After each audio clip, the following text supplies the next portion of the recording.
اللہ کے جلیل القدر پیغمبر جناب حضرت موسیٰ علیہ السلام اللہ سے گفتگو کیا کرتے تھے، کلام کیا کرتے تھے۔ کوہ طور پر جا رہے ہیں حضرت موسیٰ علیہ السلام، راستے میں ایک شخص ملا، بہت مالدار، بہت امیر۔ حضرت موسیٰ علیہ السلام سے ملاقات ہوئی، کہنے لگا اے پیغمبر خدا کہاں جا رہے ہیں؟ آپ نے فرمایا میں اللہ تعالیٰ سے کلام کرنے کوہ طور پہ جا رہا ہوں۔ وہ انسان عرض کرنے لگا اگر جا رہے ہیں تو میری ایک گزارش ہے، ایک معروضہ ہے، اللہ کی بارگاہ میں پیش کر دیجئے۔ حضرت موسیٰ علیہ السلام نے فرمایا بتاؤ کیا بات ہے؟ کہنے لگا حضرت اللہ کی بارگاہ میں جا کر بس اتنا عرض کر دیجئے میری جانب سے کہ اللہ نے مجھے جتنا نواز دیا بہت ہے، اب اور زیادہ مجھ سے سنبھالا نہیں جاتا، بہت اللہ نے دولت دے دی، اب اور زیادہ کی مجھے ضرورت نہیں ہے، مجھ سے سنبھالی نہیں جاتی اب دولت۔ کہنے لگا اللہ سے کہہ دیجئے میری جانب سے عرض کر دیجئے کہ اللہ تعالیٰ اب میری طرف اپنی نعمتوں کو روک دے، اللہ تعالیٰ جو نواز رہا ہے اس کی جو نعمتیں مسلسل ان کو اللہ اب روک دے، اب مجھ سے سنبھالا نہیں جاتا۔ آپ سوچئے کتنا اللہ نے نوازا ہوگا، جبکہ ہمارے حالات یہ ہیں ہمیں جتنا مل جائے اتنا کم ہے۔ وہ کہنے لگا اللہ نے جتنا نواز دیا بڑا کرم کر دیا، اب مجھ سے سنبھالا نہیں جاتا، اب اور نہ دے مجھے اللہ۔ حضرت موسیٰ علیہ السلام نے فرمایا ٹھیک ہے میں تیرا پیغام اللہ کی بارگاہ میں پہنچا دوں گا۔ آگے بڑھے حضرت موسیٰ علیہ السلام، ایک اور انسان ملا راستے میں، جسم پر کپڑے نہیں، غریب ہے، نہایت کمزور، جسم پر کپڑے بھی نہیں، حالات ایسے ہیں، ریت جسم پر پڑی ہوئی ہے۔ حضرت موسیٰ علیہ السلام کو دیکھا تو کہنے لگا اے پیغمبر خدا کدھر چلے؟ آپ نے فرمایا اللہ کی بارگاہ میں کوہ طور پر اللہ سے کلام کرنے۔ کہنے لگا اے پیغمبر خدا اتنا جا کر اللہ سے میرا معروضہ پیش کر دیجئے، میں بڑا غریب ہوں، کئی روز تک میرے فاقے ہوتے ہیں، کھانے کو کچھ نہیں ہوتا، بارگاہ خدا میں اتنا عرض کر دیجئے مولا بڑا غریب ہوں، مجھ پر بھی اللہ کرم فرما دے، مجھے بھی نواز دے۔ حضرت موسیٰ علیہ السلام نے فرمایا ٹھیک ہے تیرا پیغام بھی پہنچ جائے گا۔ پہنچ گئے حضرت موسیٰ علیہ السلام کوہ طور پر، اللہ سے بات چیت شروع، پروردگار عالم کی بارگاہ میں معروضات پیش کر دیے، اس کا بھی معروضہ پیش کیا جس نے کہا تھا اب مجھ سے دولت سنبھالی نہیں جاتی، اب اللہ سے کہنا روک دے، اور اس کا بھی معروضہ پیش کیا جس نے کہا تھا میرے پاس کچھ نہیں، میں تو غریب ہوں، میرے پاس کچھ نہیں، فاقوں میں گزر رہی ہے، حتیٰ کہ میرے جسم پہ کپڑے بھی نہیں ہیں۔ کہا کہ میرا پیغام بھی اللہ کی بارگاہ میں پہنچا دیجئے گا۔ اے اللہ میں اس کا بھی پیغام تجھے پہنچا رہا ہوں، اس نے بھی عرض کیا ہے۔ اللہ تعالیٰ نے فرمایا موسیٰ ایک کام کرو، وہ جس نے کہا تھا نا آپ سے کہ بہت دے دیا اللہ اب مت دے، اب روک دے، اس سے جا کے کہنا کہ وہ میرا شکر ادا کرنا بند کر دے، اس سے کہنا کہ شکر ادا کرنا بند کر دے، اور جو شکایت کر رہا ہے نا مجھ پہ کچھ نہیں ہے، اس سے کہنا میرا شکر گزار بن جائے، شکر گزار بنے گا میں نعمتیں بڑھاتا جاؤں گا، شکر ادا کرنا بند کرے گا میں نعمتیں گھٹاتا جاؤں گا۔ حضرت موسیٰ علیہ السلام جب کوہ طور سے واپس آئے، اس مالدار سے ملاقات ہوئی، اس نے کہا کیا ہوا؟ موسیٰ علیہ السلام نے فرمایا میں نے تیرا پیغام اللہ کی بارگاہ میں پہنچایا، تیرا معروضہ، اللہ تعالیٰ نے جواباً حکم دیا کہ تو اللہ کا شکر ادا کرنا بند کر دے، تو اللہ کا شکر ادا کرنا بند کر دے گا، اللہ نعمتوں کو روک دے گا۔ اتنا سنا تو اس کی آنکھوں میں آنسو آ گئے، رو کر کہنے لگا موسیٰ یہ تو ہرگز نہیں ہو سکتا کہ میں اللہ کا شکر ادا کرنا بند کر دوں۔ اے موسیٰ علیہ السلام جب میرے پاس میں کچھ بھی نہیں تھا میں تب بھی شکر ادا کیا کرتا تھا، آج سب کچھ ہے میں تب بھی شکر گزار ہوں۔ میں یہ ہر حال میں نہیں کر سکتا کہ اللہ کا شکر ادا کرنا بند کر دوں، یہی میری سب سے بڑی دولت ہے، یہی میرا سب سے بڑا سرمایہ ہے۔ حضرت موسیٰ علیہ السلام نے فرمایا سن لے، اگر تو اللہ کا شکر ادا کرنا بند نہیں کرے گا تو جان لے اللہ تعالیٰ کی نعمتیں بڑھتی جائیں گی۔ تو شکر ادا کرتا جائے گا، اللہ نعمتیں بڑھاتا جائے گا۔ دوسرے والے کے پاس گئے جو شکایت کر رہا تھا میرے پاس کچھ نہیں ہے۔ اس نے کہا موسیٰ علیہ السلام سے کیا ہوا؟ اے پیغمبر خدا کیا ہوا؟ آپ نے فرمایا میں نے تیرا پیغام اللہ کی بارگاہ میں پہنچایا، اللہ نے یہ ارشاد فرمایا ہے کہ تو اللہ کا شکر ادا کیا کر۔ سنیے یہ جملہ توجہ سے۔ حضرت موسیٰ علیہ السلام نے فرمایا اللہ کا حکم ہے تو اس کا شکر ادا کیا کر، شکر گزار بندہ بن جا، تو شکر ادا کرے گا اللہ نعمتیں عطا کرے گا۔ اتنا سنا تو ہنس کے کہنے لگا کس بات پہ شکر ادا کروں؟ ہے کیا میرے پاس؟ نہ مال ہے، نہ کھانے کو ہے، نہ کاروبار ہے، نہ گھر بار ہے، کچھ بھی نہیں ہے، کس بات پر شکر ادا کروں؟ جیسے اتنا کہا نا، جسم پر ریت پڑی تھی، ہوا کا جھونکا آیا، وہ جسم کی ریت بھی وہ ہوا کا جھونکا اڑا کے لے گیا۔ حضرت موسیٰ علیہ السلام نے فرمایا سن، تو اللہ کا شکر ادا نہیں کرے گا تو حال یہی ہوگا، پھر تیرے پاس جو ہوگا وہ بھی تجھ سے دور چلا جائے گا۔ تیرے جسم پر یہ کم از کم ریت تو تھی، تو نے ناشکری کی تو یہ جسم کی اوپر سے جو ریت پڑی تھی یہ بھی اللہ نے اڑا دیا، یہ بھی چلی گئی تجھ سے دور۔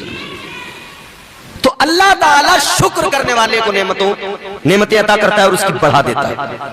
مگر ہمارا حال، ہم کتنے بڑے ناشکرے ہیں بتائیے۔ رات کو ہم سوتے ہیں بستر پہ، سوتے ہیں آپ لوگ؟ کم لوگ سوتے ہیں شاید یہاں پر رات کو۔ ماشاءاللہ علماء کرام کی جلوہ گری آمد ہوئی، آپ دیکھیے۔ اللہ تعالیٰ ہمارے علماء کو سلامت رکھے۔ توجہ کیجئے اور میری بات کا ہو سکے تو جواب بھی دیجئے۔ رات کو سوتے ہیں نا بستر پہ، نیند آتی ہے؟ کیا ہے نیند؟ معلوم کیجئے ان علماء سے، یہ بتائیں گے نیند کیا ہے۔ فرمایا گیا نیند ہلکی موت ہے۔ کیا ہے؟ ہلکی موت۔ تاجدار مدینہ والی کائنات مصطفیٰ جان رحمت کے دیوانوں، نیند ہلکی موت ہے۔ رات کو بندہ بستر پہ سویا، آ گئی ہے ہلکی موت، مطلب مر گیا بندہ۔ یہ تو اللہ کا کرم ہے کہ صبح کو وہ نئی زندگی عطا فرماتا ہے۔ اچھا کتنے لوگ ایسے جو رات کو سوئے صبح کو اٹھے ہی نہیں؟ ایسی نیند آئی کہ پھر آنکھیں نہ کھل سکیں، ایسی نیند آئی کہ دوبارہ سورج نہیں دیکھ پائے۔ دن کا سورج طلوع تو ہوا مگر اس کو دیکھنے کے لیے ان کی آنکھیں کھلی نہیں تھی۔ کتنے لوگ سوئے تو سوتے رہ گئے۔ یاد رکھیے نیند ہلکی موت ہے، بندہ سویا اللہ کا احسان ہے، اس کا فضل ہے، شکر ادا کیا کرو اس کا۔ اور صبح کو جب آنکھ کھلے تو عرض کیا کرو مولا یہ تو تیرا کرم ہے، یہ تیرا فضل ہے، یہ تیرا احسان ہے۔ میں تو رات بستر پہ جب لیٹا تھا نیند آئی تھی تو ہلکی موت طاری ہو گئی تھی، یا اللہ میں تو مر گیا تھا، یہ تو تیرا شکر ہے کہ تو نے مجھے صبح کو زندگی عطا فرمائی۔ اور شکر کا طریقہ کیا؟ اللہ تعالیٰ نے اسی لیے تو صبح میں فجر کی نماز فرض کی ہے۔ بندے جب تو بیدار ہو جائے تو اپنے خالق کو یاد کر لینا، اپنے مالک کو یاد کر لینا، اپنے رب کے حضور سر جھکا دینا، سر جھکا کے عرض کر دینا سبحان ربی الاعلیٰ، اے مولا یہ تیری شان ہے، تو سب سے اعلیٰ ہے، تو سب سے بڑا ہے، تو سب سے برتر و بالا ہے۔ یا اللہ زندگی موت کا مالک تو ہے، تو مجھے ہر صبح نئی زندگی عطا کرتا ہے۔ تو جب بندہ صبح کو اٹھ کر نماز فجر پڑھ کے اس کا شکر ادا کرے گا تو اللہ تعالیٰ شکر ادا کرنے والے پہ کرم کرتا ہے، اس کی روزی میں بھی برکتیں عطا فرماتا ہے۔ مگر معاملہ یہ ہے کہ صبح کو فجر میں اٹھنے والے لوگ ہیں کتنے؟ اللہ ماشاءاللہ گنے چنے۔ جوان طبقہ پورا 9-10 بجے تک بستر پر۔ آپ جا کر دیکھ لیجئے، روڈ پر جائیے، مراد آباد والے روڈ پر جائیے، دیکھیے یہ چندوسی مراد آباد والا کتنے ہوٹل ہیں جو رات بھر آباد رہتے ہیں۔ کتنے ہوٹل ہیں، دوستوں کے جھنڈ جا رہے ہیں بائیکوں پہ سوار ہو کر۔ کیا کرنے؟ چائے پینے، دنیا کی ادھر ادھر کی خرافاتیں، رات کو 2-3 گھنٹے 4 گھنٹے وہاں پر خراب کیے، پھر گھر آئے، ساری رات ہوٹل تو آباد ہیں، مگر افسوس یہ ہے کہ ہماری مسجدیں آج اس حال میں ہیں کہ گنے چنے لوگ فجر کی نماز میں مسجدوں میں ہوتے ہیں۔ 5 وقت کی اللہ نے نماز فرض کی، یہ شکر ادا کرنے کا طریقہ ہے۔ صبح کو اس کا شکر ادا کر کے نکلو، زمین میں پھیل جاؤ، رزق حلال تلاش کرو، اللہ تعالی رزق عطا کرے گا، رزق میں برکتیں عطا کرے گا، رزق میں برکتیں عطا کرے گا، مگر آپ پہلے شکر گزار تو بنیے۔ کیا زمانہ آ گیا، سنجیدگی خطرے میں ہے، خود نمائی کا چلن ہے، سادگی خطرے میں ہے، سر چھپاتی پھر رہی ہے آبرو اس دور میں، یا الہی کر مدد، پاکیزگی خطرے میں ہے، جب سے کم ظرفوں کی آمد میں قدے میں ہو گئی، رو رہے ہیں جام مینا میں کشی خطرے میں ہے۔ عزیزان گرامی وقار، اللہ نے تو قرآن میں حکم دیا، پروردگار نے اعلان فرمایا، فَإِذَا قُضِيَتِ الصَّلَاةُ فَانْتَشِرُوا فِي الْأَرْضِ وَابْتَغُوا مِنْ فَضْلِ اللَّهِ۔ اللہ تعالیٰ نے قرآن مجید میں اعلان کیا، اللہ کا قرآن کہتا ہے، اے بندو، اے اللہ کے بندو، مصطفیٰ کے غلاموں توجہ کرو، قرآن بلا رہا ہے، اللہ کا کلام کہتا ہے آ جاؤ اللہ کی بارگاہ میں، سر جھکاؤ رب کے حضور۔ مفسرین اکرام فرماتے ہیں کہ اس آیے کریمہ کے اندر جو اللہ نے فرمایا وَابْتَغُوا مِنْ فَضْلِ اللَّهِ، اللہ کا فضل تلاش کرو، مطلب کیا کہتے ہیں؟ مطلب یہ ہے، اس کا مقصد یہ ہے کہ تم صبح کو فجر کی نماز پڑھو، پھر اس کے بعد زمین میں پھیل جاؤ اور رزق حلال تلاش کرو، نماز ادا کرو، پھر زمین میں پھیل جاؤ، پھر اس کے بعد میں تم اللہ کا فضل تلاش کرو، زمین میں پھیل کر، یعنی اپنی روزی کی تلاش میں نکلو، رزق حلال اللہ عطا فرمائے گا۔ تو شکوے کرنے کے بجائے اللہ تعالیٰ کا شکر ادا کیا جائے۔ اور سنو، شکر صرف اتنا نہیں ہوتا کہ زبان سے کہہ دیا یا اللہ تیرا شکر ہے، اتنا بھی شکر نہیں ہوتا کہ بس زبان سے کہا یا اللہ تیرا شکر ہے۔ شکر کی ڈیفینیشن یہ ہے، شکر کا مفہوم یہ ہے کہ جیسی نعمت اللہ نے دی ہو اس نعمت کے اعتبار سے شکر ادا کیا جائے۔ اب میں آپ کو آسان کر کے سمجھاؤں، اللہ تعالیٰ نے یہ آنکھیں عطا کی دیکھنے کے لیے، تو اللہ کا احسان ہے، تو اس پر شکر ادا کیسے؟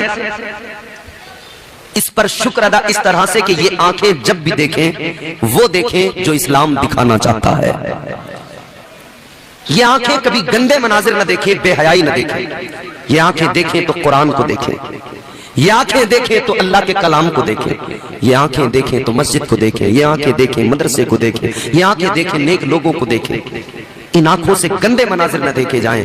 تو یہ آنکھوں کا شکر ادا کرنا ہوا۔ کانوں کا شکر ادا کرنا کیا؟ ان کانوں سے گندی باتیں نہ سنی جائیں، گندے گانے نہ سنے جائیں۔ مگر اب تو میاں وہ دور سے سننے والی چھوڑیے، قریب سے ایئر فون لگا کے بالکل کانوں میں گھسا کے، بائک بھی چلا رہے نا تو کانوں میں بلوٹوتھ لگی ہے، گانے بج رہے ہیں، جا رہے ہیں، پیچھے سے کار والا ہارن دے رہا ہے، بس والا ہارن دے رہا ہے، پتہ نہیں لگ رہا۔ رات کو بستر پہ لیٹے تو کانوں میں ایئر فون لگائی، ساری رات وہ کانوں میں لگے لگے بجتی رہی، جب تک نیند نہیں آئی تب تک تو سنتے رہے، نیند آ گئی تو وہ آواز تو کانوں میں آتی رہی، جب تک کروٹیں نہ بدلی وہ کانوں سے نہ نکل سکی، یا کسی نے گھر میں دیکھا نہیں تب تک نکالا نہیں۔ سوچ میرے بھائی، تو کانوں میں وہ لگا کر تو سننے لگا واہیات گانے، مووی دیکھنے لگا، کیا تو نے یہ سوچا کہ اگر اسے دیکھتے دیکھتے مجھے موت آ گئی تو کیا بنے گا میرا، کیا حال ہوگا میرا؟ یہ بھی جان لے مرنے کے بعد قبر میں جانا ہے، قبر میں حساب بھی ہونا ہے، قبر کی منزل کو بھی یاد کر لو عزیزو، اللہ تعالیٰ نے قبر کے اندر فرشتوں کو بھیجنا ہے، فرشتے آئیں گے حساب لیں گے، جان لینا ادھر قبر میں بھی حساب ہوگا، اس کے بعد میں آخرت میں اللہ کو منہ دکھانا ہے۔ کیا منہ دکھاؤ گے؟ اللہ کی عدالت میں کیسے کھڑے ہوں گے ہم؟ اسی لیے عزیزان گرامی وقار یاد رہے، ہر حال میں اللہ کا شکر ادا کرو۔ کانوں کا شکر ادا کرنا یہ کہ کانوں سے گندے گانے نہ سنے جائیں، گندی باتیں نہ سنی جائیں، چغل خوریاں غیبتیں نہ سنی جائیں، مگر حالات یہ دو لوگ ادھر بات کرے، ادھر بیٹھا ہوا آدمی وہ کان لگاتا ہے، کیا بات کر رہے ہیں؟ وہ اس فراق میں ہے کہ ان کی باتیں سن لوں کیا کریں. چغلی کرنے والا چغلی کر رہا ہے, غیبت کرنے والا غیبت کر رہا ہے, سننے والے کو نہ جانے کیا مزہ آ رہا. وہ کہا اچھا کب کیسے ہوا کیا ہو گیا تھا, پوری جانکاری میں لگ گیا اس کے. تو کانوں سے بھی اللہ کا شکر ادا کریں. کانوں سے سنیں تو کیا سنیں, اللہ کا کلام سنیں, علماء کے بیانات سنیں, مصطفیٰ کی حدیثیں سنیں, تلاوت قرآن سنیں, مصطفیٰ جان رحمت کی نعتیں سنیں. زبان سے شکر ادا کیا جائے تو بس اتنا کہہ لینا کافی نہیں, یا اللہ تیرا شکر ہے, بس یہ کہہ لینا کافی نہیں ہو گیا. بس زبان سے کہہ دیا یا اللہ تیرا شکر ہے, یا اللہ تیرا شکر ہے, یہ شکر نہیں ہو گیا. شکر ادا کرنے کا مطلب یہ ہوگا اس زبان کو اللہ کے ذکر سے تر کیا جائے, اس زبان سے اللہ کا ذکر کیا جائے, اس زبان سے قرآن کی تلاوت کی جائے, اس زبان سے نیک نیک نیک نیک لوگوں کی باتیں سن کر ان کو ہی بیان کیا جائے. گالیاں زبان پر نہ ہوں, بے حیائی کی باتیں زبان پر نہ ہوں. زبان سے شکر اس طرح سے ادا کرے بندہ, اللہ کی پاکی بیان کرے, قرآن کی تلاوت کرے. کیونکہ جان لیجئے قرآن کی تلاوت کرنے والے کو ہر حرف کے بدلے اللہ تعالیٰ 10 نیکیاں عطا فرماتا ہے. کتنی؟ ہر حرف کے بدلے 10. ابھی جیسے جلسے میں آپ سے کہا جاتا ہے نا, کہیے سبحان اللہ. سبحان اللہ قرآن کی آیت کا ایک ٹکڑا ہے, اس میں 9 حروف ہیں, تو 9 حروف ہر حرف پر 10 نیکیاں کتنی ہو گئی؟ 90 ہو گئی. تو آپ لوگ جب سبحان اللہ کہتے ہیں نا, تو اللہ تعالیٰ آپ کے ہمارے نامہ اعمال میں 90 نیکیاں لکھ دیتا ہے. اب ذرا سوچئے, ہم ایک بار سبحان اللہ کہیں 90 نیکیاں نامہ اعمال میں آ گئی, اور وہ مدرسے کے چھوٹے چھوٹے بچے جو صبح سے لے کر شام تک اللہ کا قرآن پڑھتے رہتے ہیں, کتنے حروف ان کی زبان پر آتے ہیں, پھر اللہ ان کو کتنا. اسی لیے فرمایا گیا طالب علم حاصل کرنے والا, قرآن کا علم حاصل کرنے والا یہ عام نہیں ہوتا, اس کی بڑی فضیلتیں بیان کی گئیں.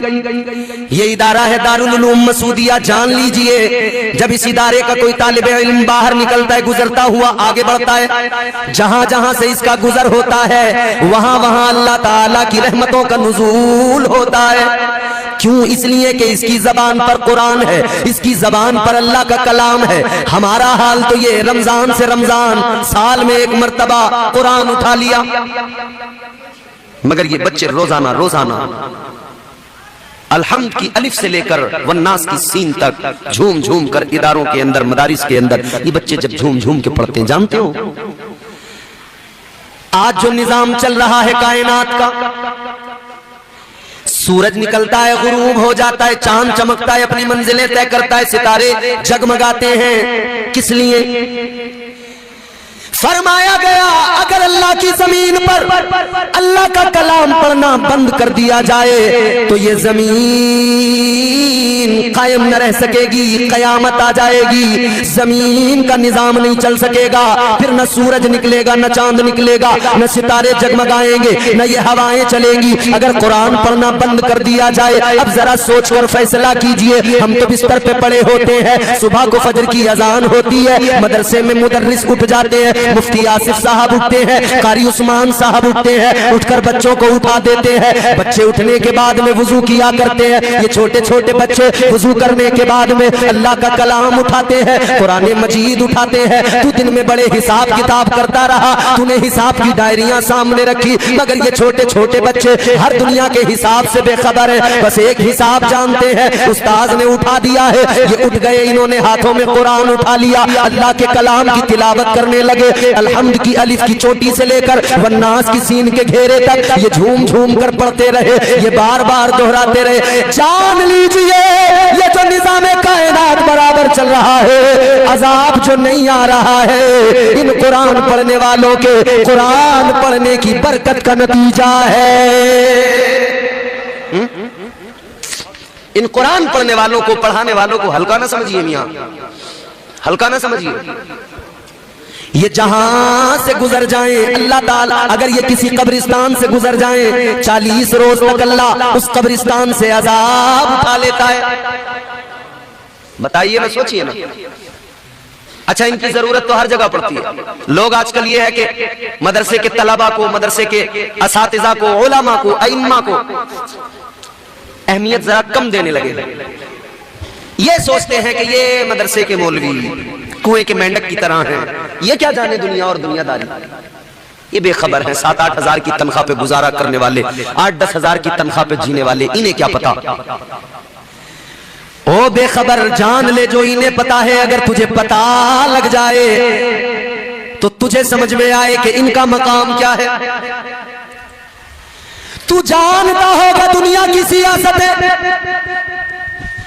تو جانتا ہوگا ساری دنیا کی پولیٹکس. یہ نہیں جانتے شریف لوگ ہیں، مگر یہ وہ جانتے ہیں جسے جاننا بھی اتنا آسان نہیں. یہ قرآن کا علم اپنے سینے میں رکھتے ہیں، مصطفیٰ کی حدیثوں کو جانتے ہیں، اور یہ علم اتنی آسانی سے نہیں آ جاتا. یہ باہر نالی کے سلپ پہ بیٹھ کر نہیں آ جاتا، یہ جگہ جگہ پنچایتیں لگا کے بیٹھنے سے نہیں آ جاتا.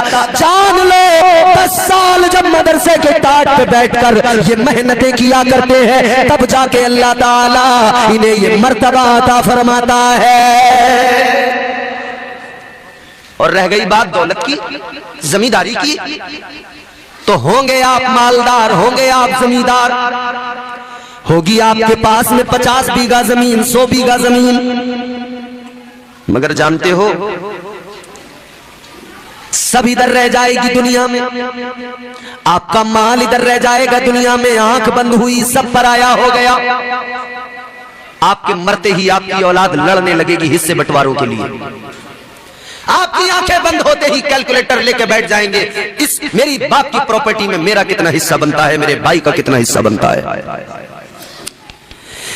جان لو میرے بھائیوں، آنکھ بند ہوئی سب ادھر رہ جائے گا. آپ 50 بیگھہ زمین خرید کر دنیا میں پراپرٹی بنا کر دنیا سے چلے گئے. آپ نے ادھر 5-10 پلاٹ خرید لیے، مگر جان لیجئے آپ کے حصے میں کتنی آئی. آپ نے 100 بیگھہ زمین خریدی، مگر آپ کے حصے میں 2 گز زمین آئی. وہ جس میں آپ کو دفنایا گیا، وہ جہاں پر کفن پہنا کے اتار دیا گیا، قبر کے گڑھے کے اندر ڈال دیا گیا، اتنی زمین حصے میں آئی. اب یہ تمہاری میری مرضی ہے، اس زمین کو جو حصے میں آئی ہے. پروردگار عالم رب لم یزل و لا یزال خالق ارض و سما نے قرآن مجید میں اعلان کیا.